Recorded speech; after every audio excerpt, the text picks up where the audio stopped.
안전하게 일해야 할 목포 시내버스 기사들이 버스 안에서 쪽잠으로 버티고 있다는 열악한 근무 환경을 앞서 전해드렸죠. 식사 공간은 물론이고 화장실조차 편히 사용할 수 없는 기사들의 상황에 많은 시청자들이 함께 분노했습니다. 댓글을 한번 살펴보죠. 사고 나면 누가 책임지려고 하는 건지 참으로 개탄스럽다.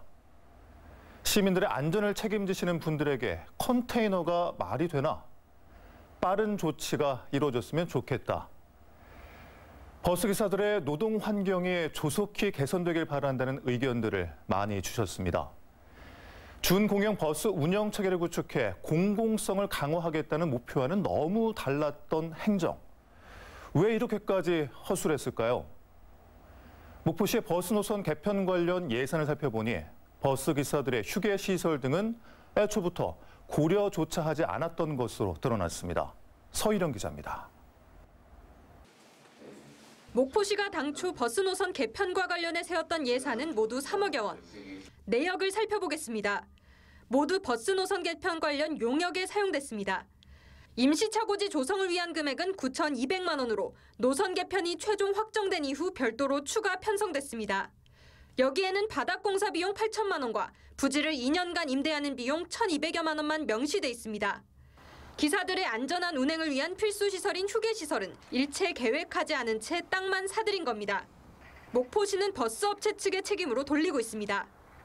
그거는 업체에서 만들어야 되는 겁니다. 센터 화장실을 쓰기로 논의한 건 그럼 이것도 업체가 이렇게 한 거예요? 지금 현재 상황이 사측에서 그거를 전부 다 컨트롤할 수 있는 상황이 아니지 않습니까? 그래서 저희가 시에서 적극적으로 나서서 노선 축소와 버스 감차를 위해 필수적이었던 이 임시 차고지를 통해 연간 14억 원의 예산을 절감할 것으로 기대하고 있는 목포시.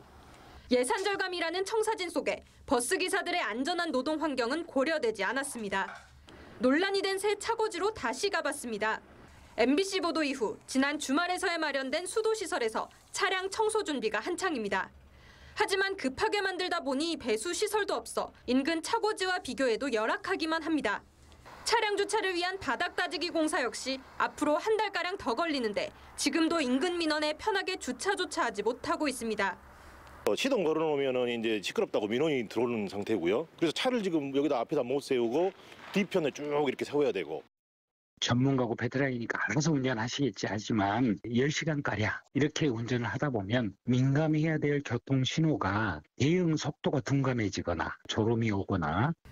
목포시는 향후 국토교통부에서 예산 30%를 국비로 지원하는 시내버스 공영 차고지 조성 사업 공모를 통해 정식 차고지를 짓겠다는 계획. 하지만 그 전까지 최소 2년에서 3년의 시간 동안 40명에 달하는 버스기사들은 열악한 임시 차고지를 계속 사용할 전망입니다. MBC 뉴스 서희령입니다.